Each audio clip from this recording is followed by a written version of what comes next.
तो चलिए देखते हैं अब कमेंट्स क्या होते हैं। तो comments are non executable line और बेसिकली ये first line of the program होते हैं। फॉर एग्जांपल मैं इस प्रोग्राम में आऊँ तो ये बस कमेंट्स का यूज होता है to give the information to a programmer, जो कि मतलब प्रोग्राम को पढ़ रहा है ना, उसको इंफॉर्मेशन देने के लिए कि ये प्रोग्राम किस लिए है। या फिर सपोज मैंने कोई एक लाइन लिख दी किसी प्रोग्राम में, कोई एक स्टेटमेंट लिख दिया, अब उस स्टेटमेंट का क्या यूज़ है अगर वो मुझे समझाना है जो इस प्रोग्राम को पढ़ रहा है, तो उसको समझाने के लिए मैं जो इन्फॉर्मेशन लिखूंगा ना उसको कमेंट बोलते हैं।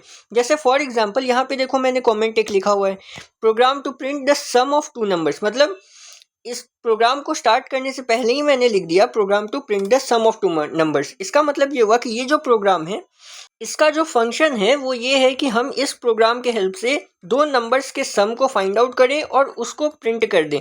जैसे ये देख सकते हो, ये दो नंबर्स लिए मैंने, इन दो नंबर्स को ऐड किया।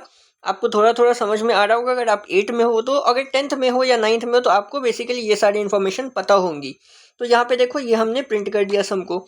तो यही इन्फॉर्मेशन, सपोज मुझे इस लाइन की इन्फॉर्मेशन बतानी है कि ये लाइन क्या कर रहा है, तो ये लाइन क्या कर रहा है, तो मैं ऐसे दो लाइन दूंगा, दो फॉरवर्ड स्लैश दूंगा और साइड में लिख दूंगा यहाँ पर है कि it is use to store a number.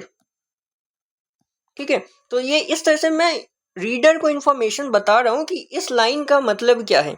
तो comments are nothing, they are just non executable statements written by the programmer for a programmer to understand the meaning of the program. मतलब simplify करने के लिए। ठीक है, तो यही होता है कमेंट्स का मतलब। अब कमेंट्स भी दो तरह के होते हैं। पहला हो गया आपका सिंगल लाइन कमेंट, दूसरा हो गया आपका मल्टी लाइन कमेंट। ठीक है, तो सिंगल लाइन कमेंट कैसे लिखते हैं? सिंगल लाइन कमेंट जैसा कि नाम से ही पता चल रहा है कि इसमें क्या होगा कि एक लाइन में ही आप इन्फॉर्मेशन दोगे। जैसे देखो यहाँ पे मैंने लिख दिया प्रोग्राम रिटन बाय आदित्य। अब सिंगल लाइन कमेंट जो है ना वो दो फॉरवर्ड स्लैश से स्टार्ट होता है। मतलब अगर कहीं पे भी आपको दो ऐसे फॉरवर्ड स्लैश लगातार दिख जाए, इसका मतलब वहाँ पे सिंगल लाइन कमेंट स्टार्ट हो गया। ठीक है, फिर उसके बाद आप एक लाइन तक जो भी लिखोगे वो सारे सिंगल लाइन कमेंट्स के अंडर में आएंगे। ठीक है, और फिर लाइन चेंज करोगे तो फिर वो कमेंट नहीं रहेगा। फिर आपको अगर एक और कमेंट लिखना है उसके नीचे तो आप फिर से डबल स्लैश दे करके लिख सकते हो। ठीक है, इस तरह से आप सिंगल लाइन का कमेंट का यूज़ कर सकते हो। तो जो हमने इस प्रोग्राम में यूज़ किया है ना, ये सिंगल लाइन कमेंट है। ओके, अब हम लोग देखते हैं कि what is multi line comment. तो मल्टी लाइन कमेंट जैसा कि नाम से ही पता चल रहा है, इसमें एक से ज़्यादा लाइन में आप कमेंट को लिख सकते हो। ऐसा नहीं है कि आप इसमें एक से ज़्यादा लिखना कंपलसरी है, आप इसको सिंगल लाइन में भी लिख सकते हो, but as a multi line लिख सकते हो। कैसे?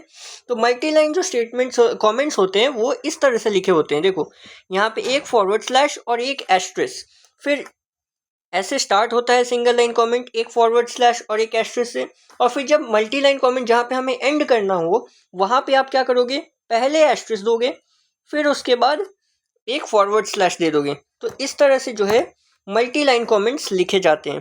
ठीक है, तो जैसे देखो अब मैं ऐसे भी लिख सकता हूँ, मान लो मल्टी लाइन कमेंट का यूज़ करके मैं एक सिंगल लाइन कमेंट भी लिख सकता हूँ, मतलब एक लाइन में लिख सकता हूँ। सपोज मैं ऐसे लिख दिया प्रोग्राम रिटन। ठीक है, मैं सिर्फ यही लिखना चाहता हूँ तो ऐसे मैंने किया और फिर एस्ट्रिस और फॉरवर्ड, ये भी एक मल्टी लाइन कमेंट है। ये मल्टी लाइन बोला जाएगा क्योंकि इसमें हमने एक फॉरवर्ड स्लैश और एक एस्ट्रिस लिख लिया है।